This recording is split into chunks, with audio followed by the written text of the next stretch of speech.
All right, guys, welcome back to another episode of Addictively Speaking. I'm your host, James, and today I have a friend with me from Atlanta, Georgia. His name is Lorenzo, and he reached out to me and wants to tell his story. So I've decided to bring him on, and he's on the platform today, and we're going to get into some stuff about addiction and recovery. So let's go. Lorenzo, it's a pleasure, man. How you doing? How's the Yeah, man. ATL?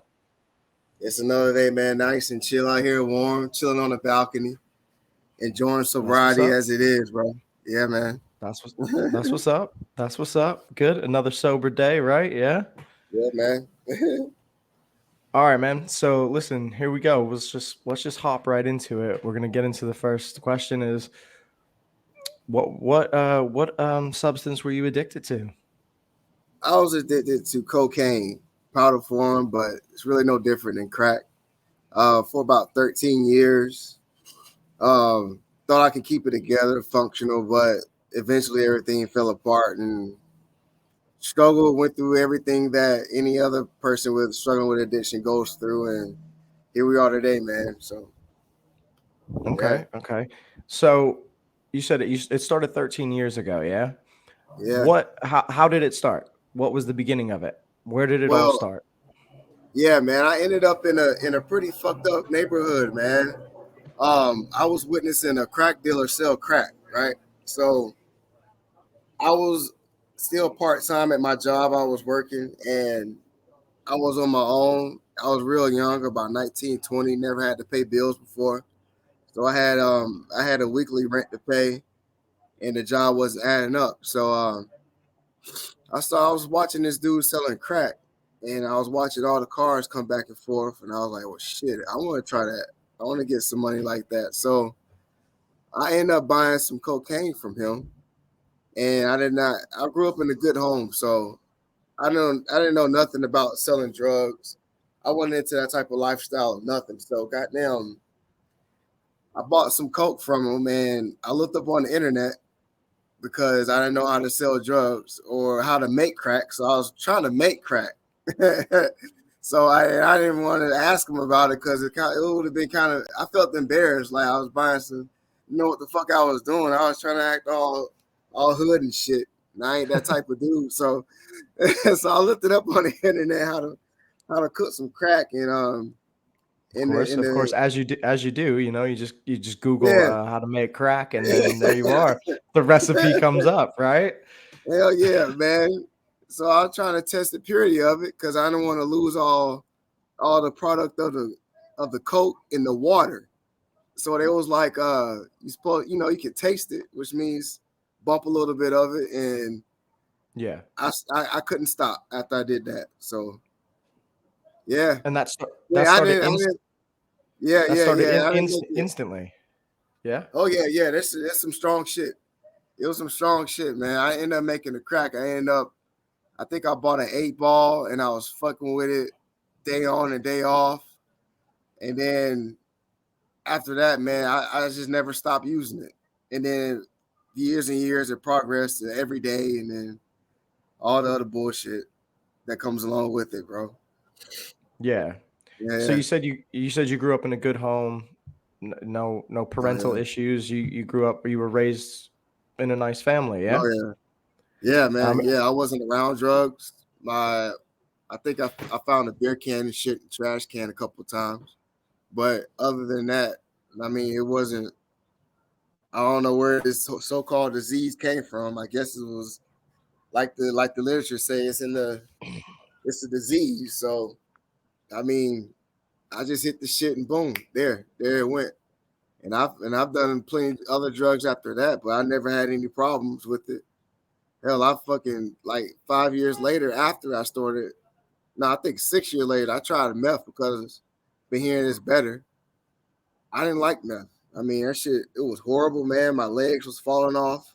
I couldn't walk. It was, I was hearing shit, maybe too paranoid, but for some reason, man, I couldn't stop snorting dope, man. yeah. So, but yeah, good home, bro. Wasn't around all that bullshit, bro. Right. So you kept using, yeah? How did Hmm. you how did you how did you keep it from everybody? How did you keep it quiet for so long, like that nobody noticed anything different in you, no changes in your regular behaviors, job was fine, you kept functioning for the first couple Mhm. of years, you would say? Yeah, man. I was going to work every day. I was still paying the rent. I was actually managing my shit, budgeting the shit. I was like, okay, this is what I'm gonna do for dope. This is going to gas, food, this is the rent. Um, I didn't really have no one to hide it from because I was living by myself. I mean, other than everybody, I was living in a fucked up neighborhood, so everybody in the house was either smoking weed, drinking, smoking crack any fucking way. So that didn't matter. It ended up leaking out my job through the wrong kind of people I was talking to in the break room, but that was years later, and that didn't matter either, really, because I ended up selling to them because they did it too. So, other than that, I regret because in 2015, fast forward a little bit, I went to rehab, and my mom can tell that I was fucking. She could tell how I talk because the dope it makes your throat numb. So I sound funny on the phone. So when she Right. calls and I don't pick up, she noticed that either I'm probably high and shit like that. So I never really. That's the only those the only times I was able to hide. Well, try those were my attempts to hide it from her. Okay. So it Yeah, wasn't really you didn't have to really keep it a big secret, so you just kind of just did your yeah, thing, and that. The people you were surrounding yourself with were doing similar types of things, so it doesn't have to be a secret, does it?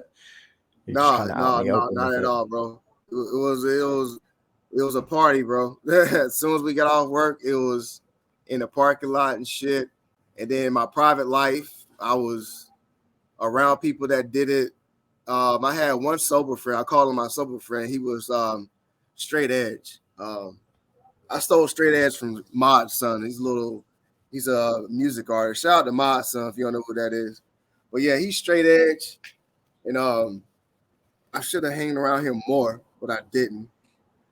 But yeah, he was. That's another person that I hid it from as well, because he looked down on it. You know, people that don't do drugs and they're around people who do drugs, they look at you funny. It's a weird vibe. They don't want you around it because they don't understand. You know.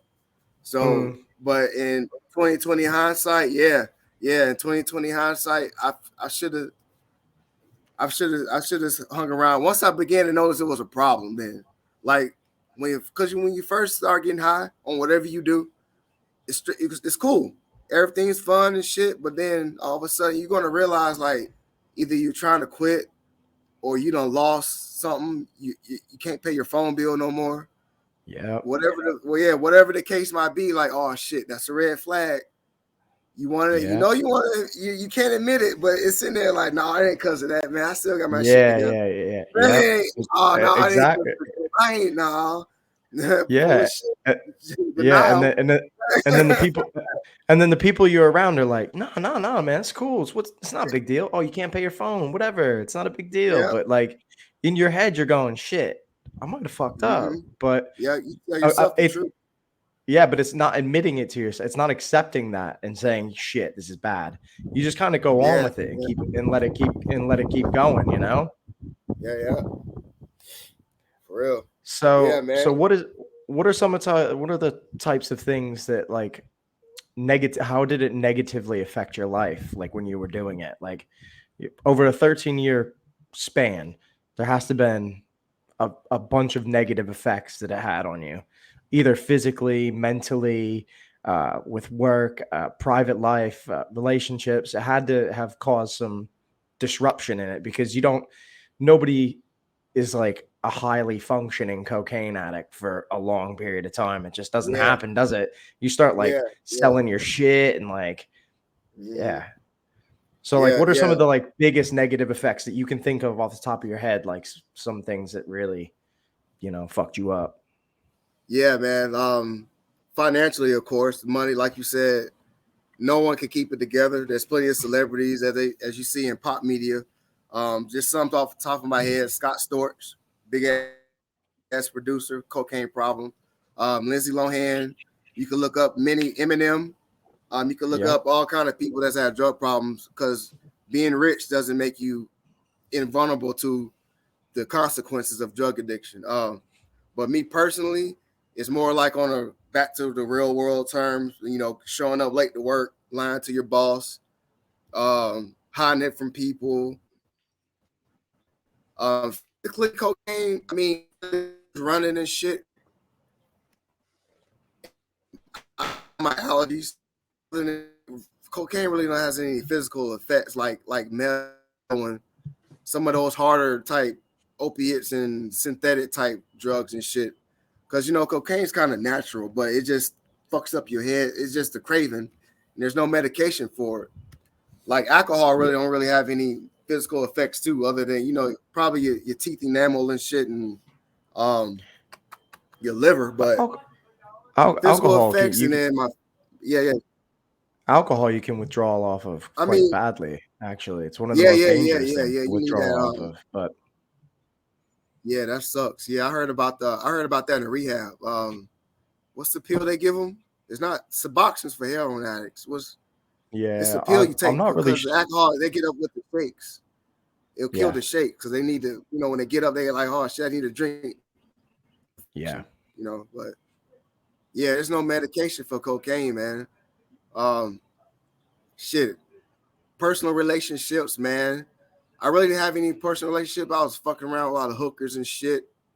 Um, Catching STDs left and right, man. Didn't give a fuck. Not using the condom. The drugs. It makes you not give a fuck about nothing. That's what I hate about it. Like, and it wasn't like that at the beginning. But then in like let's say your mid stages, you realize it. Like it's like I say with the phone bill and shit, you realize it. But then you be in denial, like, nah, because you're still thinking about when you first started, like, nah, I got this, man. I got this. I'll go back to just using on the weekend. And I'll use You just think around my friends and shit like that. And it never works. And then it gets chronic. And then you don't give a fuck about nothing. You don't care that you're sleeping out your car. You still going back to the trap. You don't care you ain't showered. You don't care about fucking, fucking hookers and shit with no damn condom. You don't care. I heard, women losing their children, defects, and it's just there's real. That's it's always that same. It ends up in the same result, man. Just like NA, AA, all that shit, man. You just it's funny how you fucking. It don't matter what you do. We all go through the same shit. I don't care if you a drunk. I don't care if you're a cocaine addict. I don't care if you fucking smoke weed. I mean, that's more acceptable and shit, legalized, whatever. I done seen plenty of niggas that done bought a sack of weed and have no money for blunt. I done seen it plenty of times. Just because you smoke weed every day, living out your basement, stereotypically, does not mean you're better than any other kind of addict. It's a mind-altering substance. You are an addict. And that's it. I mean, smoking weed is cool. It feels great. Smoke a blunt on your lunch break, go back to work. But yeah, I mean, but it's the same consequences. It's the same consequences. You lazy as fuck. You can't function. You sleep too much. I smoke weed my damn self. That's what happens to me. I mean, it's always it's always we all. It don't matter what you do. You end up in the same type of places, bro. Jail, homeless, you broke. I mean, we all true. think alike. The thing is I think like what you were saying is that you tell yourself that you're in control of the situation, you're in control of the drug, or you're in control of the alcohol. Like you try not to think that it's controlling you or it's manipulating you. You try to reason with yourself in those like Mhm. early stages because you think like I have a handle on this shit, when in reality you have no control over it. You're an absolute shit show. And yeah, it just becomes this vicious cycle of, rinse and repeat. Like you wake up and you do it again. Then you wake up and you do it again. And you live this life, this shitty life that feels empty and void of feeling and consequences and stuff like that. Cause I mean, I personally know that like when I drank, I didn't think about consequences for fighting, for driving under the influence. None of that shit. It didn't matter. None of it mattered. If I hurt myself, if I hurt someone else, if I wrecked my car, like it didn't. None of that shit crossed my mind. I didn't Yeah, think about yeah, any of that shit. And I know that when you're in active addiction, none of that shit really matters. It doesn't cross your mind. Like you said, you spoke about being homeless and sleeping in your car and stuff like that. Like you ended up homeless for a period, or you struggled. yeah, yeah, Yeah, yeah, yeah, yeah. let's talk about that. I shit, I ended up. What was that shit? 2000. It was about. I was homeless for 5 years. Well, okay, I was the reason. Wow. Okay, the foundation of me being homeless is because I was doing drugs, but I didn't want to accept it. All right, so but that's the reason of it. But I made it work for myself. So I started driving a truck because I was like, I'm homeless anyway, so I might as well get a CDL and drive in the truck and sleep in the fucking truck. So, I mean, that so is that yeah, is addiction thinking 101 yeah, right there. You're like, yeah, "Oh, well, how can I get myself a mobile home and a job to buy my drugs to sleep in?" yeah, I mean, yeah. that's ingenuity right there. Yes, Jesus. yes, it was, and also was a hellified enabler because there goes the money. There goes the money with little responsibility. I have no rent. I have no car note. I have a little $80 phone bill. I have somewhere to stay. I have transportation. I have a shower, and I have lots of money for 5 hamburgers. So, with no children, no wife, no girl. So that was a crazy ass enabler. So yeah. So it went from Wow. $700 a month to about 3,000, between 3,000 and 4,000 a month spent at the dope house, man. I am not proud of Wow. that. Yeah, man. Just a couple of days, I did some calculations, man. Because right now, like I'm in early recovery right now. I'm in a program. Right. Um, yeah, I'm in a program right now for it's for drug addicts and they provide housing and shit. And I have a story that I wrote, but I relapsed a couple years ago, and something very, very, very bad happened that I'll speak on later. And it was put me in this situation now. But when when I forgot my motherfucking train of thought. Oh yeah, yeah, yeah. When I this program right here is for all these is for like it's set up for to get back into a functional life. Because once you become a drug addict, you get out of that cycle of going to work every day and having responsibility. So this gets me back into like the real world to be able to set a foundation for some of my goals that I had before I started drinking and drugging. So when I got out that truck, this is where I ended up at because after spending all that money every month, I it was just insane. I can't even I don't even know how to put it in perspective, man. It shit just gone. There's nothing I can account for.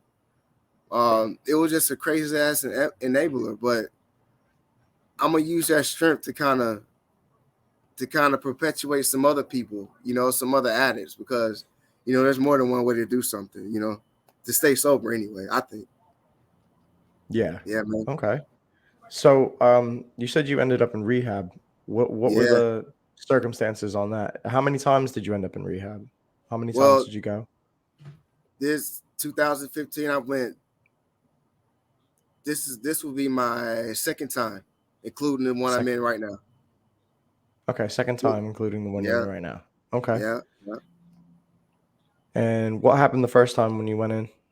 The first time I didn't give a damn. I was about 26, 27.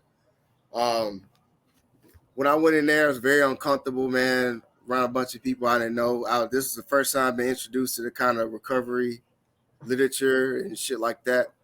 And uh, it was my first time seeing a heroin addict because the reason why I was so traumatized because as I was doing admissions, I was walking in the hallway going back to the counselor's office to do my assessment, and I saw a dude in the corner cramping up, holding it like in the fetal position. Fucking, I was like, what the fuck's wrong with him? It was like he's withdrawing. I was like, is somebody gonna help him? It's like ain't shit we can do about it. I was like, what the fuck? No. And I Yeah, still there's remember nothing. yeah. I still remember the look on his face today, man. I was like, I ain't never seen no shit like that before. So I did the assessment, and then it was in housing. So they put me kind of like in the apartment that I'm in right now. It's very nice. I had 3 roommates. Um, you had to do the meetings every like 3 times, 4 times a week. We had the groups and shit like that. I was all oblivious to that shit, and then I hated it because I didn't think it would make me get sober. I didn't. I was like, why the fuck I gotta sit here and listen to someone else's problems? How the hell that's gonna make me so? I get the whole let's all everyone's alike in one place and shit like that, but I didn't like it. I mean, it didn't help me at all because I've heard some stories and some people that didn't go to AA meetings every day and didn't need to have the big book and didn't live by the 12 steps to stay sober. Some people was able to drop it. Some people was able to just something happened in their life and it was like, all right, that's enough pain. I quit. Some people had children and quit, and some people that needs recovery like me that no matter what the fuck happened in your life, you're not going to quit and still think you can get it together. So I that's what happened. That's pretty much it. I stayed there 30 days. I got out, relapsed second day, like I was talking about. My mom called me. I didn't pick up. She already knew what it was. She didn't talk to me for like 2 years. Yeah, man. So that's what happened. And then as what was that? I got into some legal trouble. My first time getting into some serious legal trouble other than traffic. I got locked up for 3 days. My mom bailed me out. Um, that was pretty much it. That was the turning point for me. Like I was like, all right, that was enough. I gotta stop. Like that was crazy. But then it really wasn't enough, and then it kind of was. So I was like, well, shit. Let me do some other research, and I started doing some research for I wanted to make my own system to stay sober. Um, and I call it an NFPA program. And then some I haven't articulated. I kind of sound like a fucking hypocrite, and it's embarrassing. But there's some hard shit to do. It's not like I have a bunch of subjects to test it on. So I'm doing a case study within myself, you know. Mm. So what I'm attacking is the neurobiology of addiction is rather than using outside sources like meetings, people in auras, like being together in a community, all sharing experiences. Like it's something that you can fight within yourself, other than the people that's been doing it for 10 years and be like, oh shit, I need to stop, and then actually do it. You know, so I think, and that's what's been helping me as to this day because now I'm in the same situation. I'm in another apartment complex, going to meetings, transportation, groups, and shit like that. And what's been helping me is me flipping back to my normal ways when I was before I even put that dope up my nose, and doing other exercises like what I call trigger conscious. Like what a trigger conscious is something that's going to remind you of what you want to do, what you want when you do the drug, or what you want before you do the drug. So that's your trigger. Like like me, sometimes like later in my addiction, I used to whack off a lot. I snorted dope and whacked off. I know it sounds stupid, but I know other niggas, I know plenty of people that did it. So now I'm watching porn without drugs. That's the way to flip. That's the way to flip it back. So because when I was a kid, adolescent, I was whacking off without drugs. Now I'm whacking off with drugs as an adult. And I was whacking off with drugs when I snorted meth and snorted cocaine. I was doing that a lot. And now I'm flipping. It was kind of weird at first, but now it's getting back to normal. You know, I'll bust a nut in like 5 minutes. At first, it'll take me like 10 hours because, you know, the dope, it'll just neutralize everything. You just be like, nah. Be dozed off in a whole different trance, man. So you're So, just trying to reset the neuroreceptors in your brain, is what you're saying. exactly. So you're trying Exactly. you're trying Yep.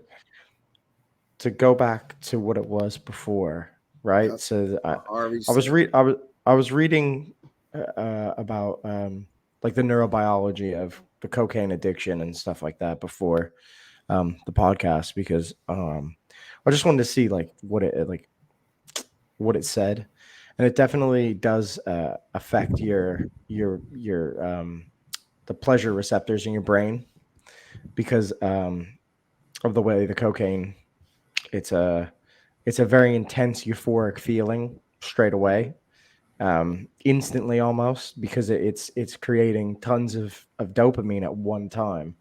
Um, and then when you come down, that's the reason why you have to keep starting the cycle again because your body gets flooded with all this Yeah. euphoria, and you Yeah. don't want to because your body stops making it naturally, doesn't it?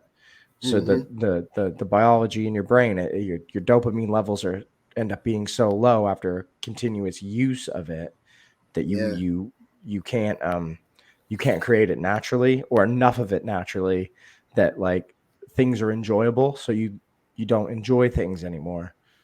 So what you're trying to do is just find the things that naturally release the dopamine in your brain and Yep. try to stimulate that pleasure section of your mind by doing the things that you used to do. Like you were saying to me about like basketball and like sports and stuff like that. Like Oh yeah. doing things Yep. that you enjoy and then actually getting enjoyment out of it so it releases the dopamine in your brain naturally. Mm-hmm. Yep. Do you find that difficult? Like is it difficult to like do those things and it is the do you feel like you're getting a dopamine release? Like is it working in that sense? It's not. It's not fun. It's not fun. I'll be straight up. It's like the first. Like I'll do something less graphic. Uh, UFC. UFC. I watched a lot of Yes. UFC back when it was on VHS. Most people don't even know about that before it done blew up. It was on VHS. Tank Abbott, Ken Shamrock, Tito Yep. Ortiz, all When that. yeah, Yeah, when yeah, the the cage originals. brawls, yeah, the original stuff, For yeah. y'all don't know, UFC was started back in '94. It wasn't even Yep. allowed on TV. They wasn't even wearing gloves. No, I just got happy. it was a big fight. It was just a huge fight, and there was no weight classes. Anybody could fight anybody. Yeah, Yep, yep. Talking I about that, remember I'm having goosebumps. You can't even see it. it. A black ass. I'm having goosebumps. All right, that's what I'm trying to get. That's exactly what I want. It's what I'm feeling right now. That's natural. I did that. I was watching that when I was 12, 13, 13 years old, man. I was watching that on VHS. And that was natural dopamine release. Now, during my drug addiction, about let's say 2 years ago, I pulled up UFC on my phone. I was like, who the fuck is this? I don't know none of the fighters. I didn't give a fuck. I didn't care. I didn't care at all. And I mean, it's been about 3 months. Yeah, it's been 3 months, but I could tell it's working.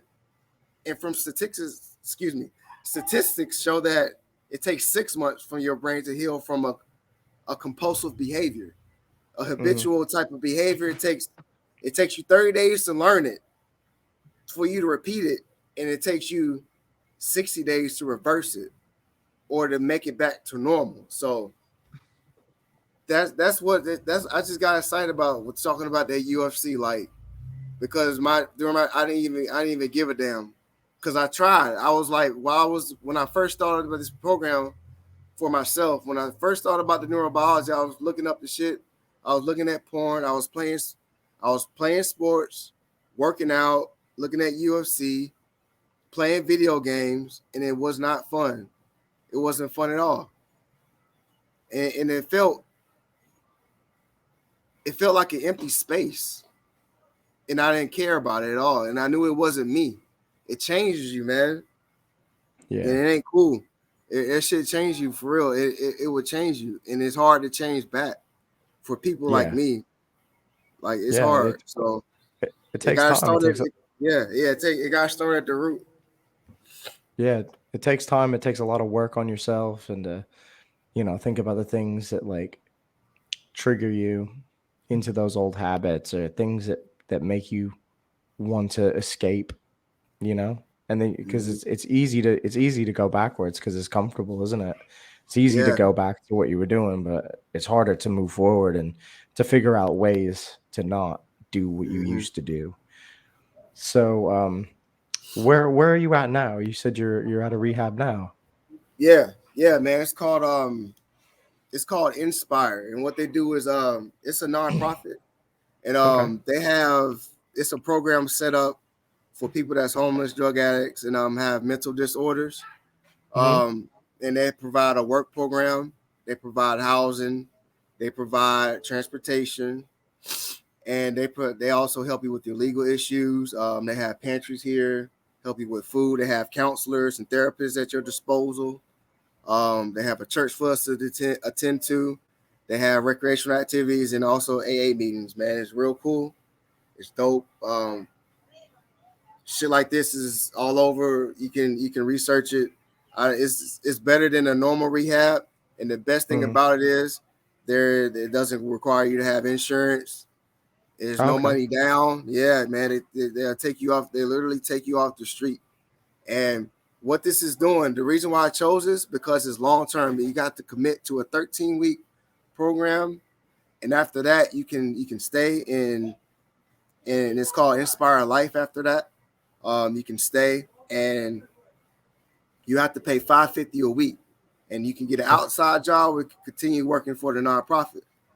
Um, but the reason why I chose this program is because it is long term, unlike the first rehab that I went Yeah. to when they put you in housing 30 days, you've been drinking and driving in 13 years, they put you back on the street. Of course, you're gonna end up fucking relapsing. That's no time for you to reprogram. The reason why I did this because I'm gonna work my program within this program. So I'm already been here a month. So I'm gonna continue. This is not enabling me to do nothing. I got the discipline. My car's at my mom's house. I don't have no money on me. Well, I can get money, but I'm not gonna talk about that. Like it's like all right. I'll show you this right how it's working. This bike right here. It's a bike right there. Yep. During my late drug addiction, I would have been took that bike. I would have went out to the gas station and I would have panhandled up like $50, found some dope. I'm not gonna do that. I've been taking that bike and exercising around the apartment complex. It's very I've learned. I mean, the temptation is around, and I'm avoiding it, and I feel good because I've been doing things that I used to do before I started using drugs. So right now, my this is the system. I'm cutting out my enablers because at my mom's not my mom's house. When I was staying by myself, I hop in the I'll just be bored flipping through the goddamn channel. Oh, I'm gonna say so before I go. I'm like fuck it. In the car, go to the trap. Hop in the car, go in the trap. And then another 2 days, I'm still fighting. Okay, I can work this. I can work this. I can work this. I'll get up in the morning, do some push-ups and shit. A day go by, I slip up again. I'll go get some dope. I'm like, all right, you know what? Fuck it. I'm gonna cut out just like with the truck driving job. I'm gonna stay put because if I get high, they drug test me here. They breathalyze you. You fuck up, you out. So I'm gonna cut out the enablers for right now until my brain gets strong enough to deal with real life and the temptations of relapsing. You need a relapse reversion plan, and that's what I'm gonna call it. Like you need to just know what your weaknesses are, be able to admit it. If it's somebody, like hey, you got anger problem, you get pissed off, your girlfriend make you stress, you go out, you fucking drink or whatever, or whatever you do when you get high, or whenever you do when you get drunk. There's something you always do when you get high or drunk. You probably do the same thing over and over again. It's something that you always do, whatever that is. Do that when you're sober. There's something you always do. All of us do the same shit over and over again when you fucked up. Something you do, you fucking you start singing, dancing, goddamn. I don't know what the fuck you do, but you do something. So yeah, man, it's a cool program. If you fucked up, you can use this program to save some money, so you can stay in it, work a job or whatever. It's real good, and I want something like this for myself, man. Um, the executive director, man, he has a good heart. He's true about. He has compassion for homeless people. He's a pastor. Um, his name is Greg Kennard, here in Atlanta, Georgia. So yeah, man, it's a good Yeah. dude. Yeah, man. Yeah, and I'm proud to be here, man. Yep. Well, that's great. That's great. I Yeah. mean, that's a sounds like a great program. It sounds like something that is very helpful to the people in Atlanta. Mhm. So big up to them for doing that. I mean, taking people, nonprofit and stuff like that, and not charging people an arm and a leg just to help them Word. fix themselves, because Exactly. that shouldn't be what it's Exactly. about to begin with. I mean, recovery Yeah. should be about Yeah. helping They made people it. and trying Yeah, to. they made us a business, bro. They made Yeah, us a well, business, and it's fucked up. it makes money, doesn't it? Yeah. Selling people Suboxone and stuff like that, and Yep. you know, it makes Yep. money. So even people's misery makes money. So it Fuck the is what it world, is. What can we do? man. What can you do? You just gotta deal with it, and you gotta find a Yeah, way. And it man. sounds like you sounds like you got yourself into a program that is it sounds quite different to what Yeah. Yeah. most I never. rehabs are. So Yeah, this was shocking, bro. I love it. It's a blessing. yeah, you said you didn't do well with like the 30-day in-house treatments and stuff like that, and NA and AA are not really an Hell option no. for you. Yeah, yeah, man. I just the reason. I mean, I think you have to maturing out of it could be an option, but having enough pain, that's another option. Or you could try to make it, make yourself back to make yourself be sober. And there, all of us know how hard that is. If you're an addict or alcoholic, try to make yourself be sober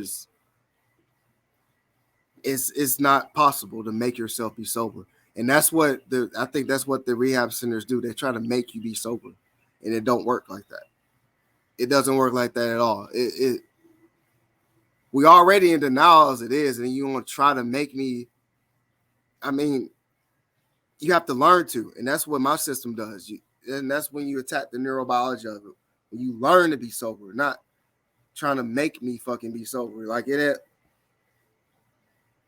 it wouldn't. I mean, other than just chilling at the apartment, waiting to get out because I already like when I had 2 weeks left, I already knew what the fuck I was gonna do. I already planned it out. Shit, I was already texting the dope man in there, man. That shit was I hated it, man. It just it didn't it didn't work. There's millions of people that didn't work, and it is especially when you talk to someone. I mean, if they eventually get it, when they be I done been to 3 recovery centers, 5 recovery centers. And then the fucking in the AA meeting they offered a white chip when you slip up. Anybody, when they say at the end of the meeting, if one for a slip up, I'm like, what the fuck? You promoting this shit? Like, why are you you encouraging the hell yeah? I got 5 white chips until I get a black chip. That don't make no goddamn sense to me, man. So I'm not gonna encourage a slip up. I'm gonna encourage you to fucking evaluate your fucking self. That's what I'm encouraging. And listen, this nigga's problem is not making me fucking sober. It's boring. It's cold in here. I mean, I'm not religious. I mean, it's just another way. There's nothing wrong with it. It's worldwide, 50 different It languages. AA book. it works for Congratulations. It some. works. It If you works. It work it, works for some. that's It works fine. for some people. It works for Yep. some Yep. people, and that's all that really matters. That's all. As Addiction long as you and get there. recovery is different for everybody. Everybody follows a different path. Everybody takes a different route. Um, I don't want to bash Yeah. AA or NA or anything like that, because those guys, they help tons of people. It helps people figure out what they want. It helps them find something within themselves to get clean and get sober. But yeah, I get what you're saying. I mean, I never really enjoyed a 12-step program or anything like that. But it does help millions of people. I mean, around the world. So Yeah, there's got to be some value in it for some people. So, and yeah, that's all that's important. I mean, you can do down, you can do your own thing and go down your own path and do what works for you, because that's going to be the thing that is what you're going to have to rely on, is the stuff that works for you, you know, and you have to build whatever that is. You have to build that, and and I know you said about, like, slip ups and things like that, but that's the reality of it, isn't it? I mean, yeah, yeah, addiction and relapse go hand in hand. I mean, there's just, yeah. You're it's gonna not a relapse nice before you even know what it means. Yeah, thing, but I mean, it's the reality of it. So you have to kind of make yourself aware that those things are potentially there. Um, yeah. so what are the some of the things you how long have you been in recovery now? How long have you got clean right now? It is around 3 months. It's two. Three It's months. approaching 3 months or 2 weeks. 2 months and 2 weeks. I haven't counted it Okay. up yet because I try not to focus on that right now. It's Okay. a mental, it's a psychological game I'm playing with myself. So I'm not paying attention how long I've been sober. Okay. So it's Yeah, early days right now. Yeah. yeah, yeah. It's Um, early. It's early. so what are some of the things you've been doing with your recovery that have been positive? What are some things that you have going on? I know you were talking about there's like an ebook that you have out that you've been Yeah, that yeah. you wanted to talk I about. Yeah, I wrote that book during my addiction, man. I was homeless on the street and shit. Like I said, I struggled with addiction a lot, and all like I went from fucking doing it every day to trying to get. I was struggling getting back to functional and trying to still do it and trying to just completely stop, and then that didn't work. So, um, it took me 2 years to write that book. I finished it. I started 2008, 2000, 2018. I finished 2020. Um, I was still homeless at the time. I was on the road. I was writing some of it on the road, some of it I was. I took breaks. That shit took forever, man. Um, it's about my drug addiction. I call it Dark Calendars. It started from my childhood all the way up until 2019.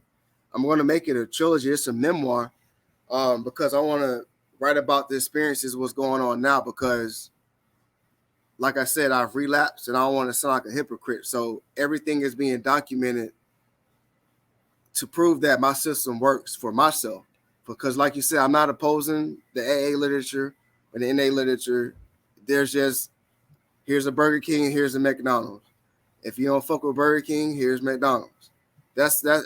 I just want to make another option because that didn't work for me, and it's not going to. So this is what I'm doing, and I gotta do it for myself, and it's been working. As you see, I got a natural dopamine release from talking about UFC. So, all that's within that book. It's just the e-version available right now. Okay. I'm a struggling author, so if y'all would like to support, I would appreciate it. It's just $5. $5. Please buy it for $5. Yeah, man. You can get off Google Play, man. Trusted Yeah. transactions and shit. So Yeah, I'm gonna drop the links in the bio at the end of the podcast. They'll all be on the appreciate YouTube that. and Thank everything you. like this, so you can it'll be all on there for people to look at, and hopefully, buy the book. Um, Word. what else? You had you call them pod relays. We talked about them on our Yeah, previous yeah. chat together. So what exactly is a pod relay? And yeah, explain it to everybody, and then Yeah, man. I call it pod relays are a different version of a podcast. What it is, I try to relate it because I'm not. It's a it's structured as music, like music, but I'm not singing or rapping. I'm okay, basically being. It's basically from a narrative point of view, um, but it's a track laid behind what I'm saying. okay, So what I'm talking about is different parts of my drug addiction and different experiences and stories that I think are interesting. So, like for example, I have my sober friend. I talk about him. I talk about how when we went to Hooters, how he didn't drink, and I had like 5 Long Island iced teas, and how I used to hide, go in the bathroom and hide I used to hide the dope from them and shit like that. Mm. So I talk about that, and then I make a blunt lesson between the track, between my I said verbs, between my vocals, and Mm. between the end of the track. I make a lesson. So you see at the end of it, I'll say something that's real educational about my experiences. See if you can relate or learn from it. If not, just enjoy the story. I try to make it appeasing to everybody, even if you're not an addict. There's lots of topics. I'm always uploading some, um, and they're fun to listen to, man. They're real fun. I enjoy listening to them, and I've gotten some good responses from it. So yeah, Oh, that's awesome. they call pod relays, man. Pod relays. Also, the link will be in the bio at the end. I'm going to drop all the links for you, my man, so we can get some of Yeah, that shared so that more people can check it out and see what you're doing. Um, yeah. so what are your future plans? I mean, you got a couple months clean. What are you looking Yeah. at for the future? What are you thinking about? My future plans is I wanted to start a nonprofit um called Neurosis Faction.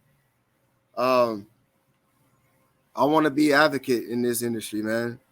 Um, I lived the life, I got experience, and I think I know how to help people. Starting with my program and what I'm doing with myself.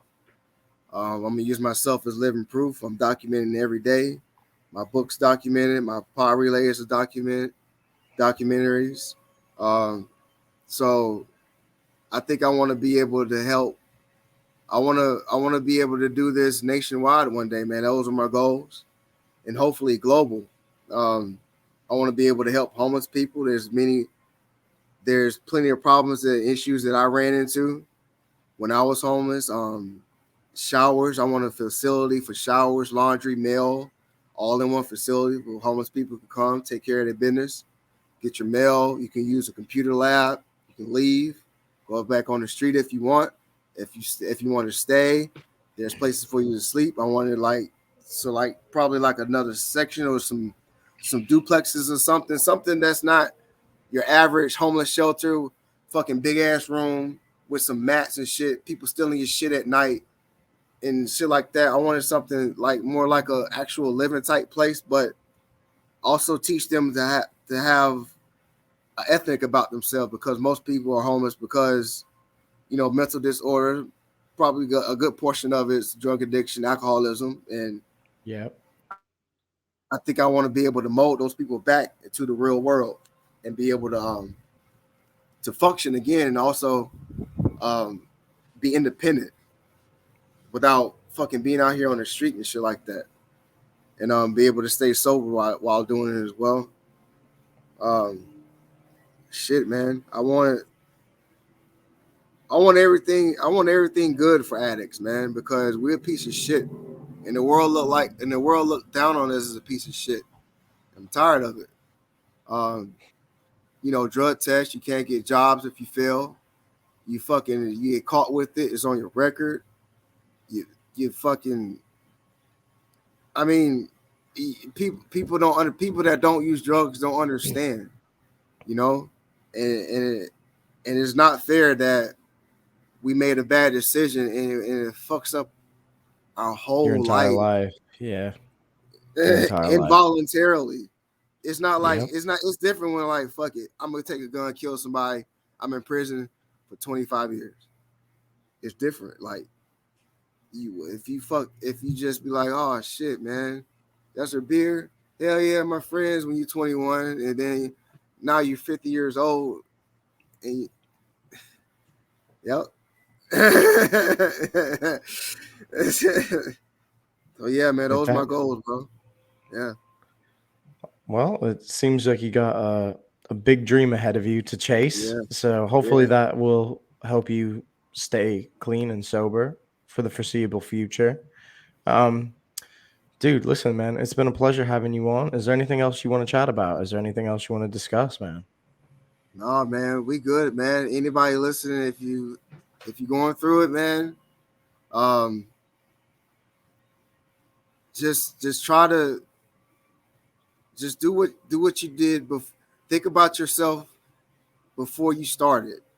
That's what I'm doing is helping. Think about yourself before you started, and use those activities in place of your cravings. That's my final word. That's my quote. Awesome, man. Listen, dude, Yeah, bro. serious. I appreciate you coming on. I appreciate you finding us. Thank you for your support. I appreciate it. We're just out here trying to help people find recovery in whatever manner they find it. And you're doing great, dude. Keep it up. And yeah, dude, thanks for coming on. And we will get this out to everybody real soon. Yes, sir. Lorenzo, it's been a pleasure, bro. Take care of Yeah, man. yourself. Stay in touch. Stay in touch, All brother. day, all day, bro.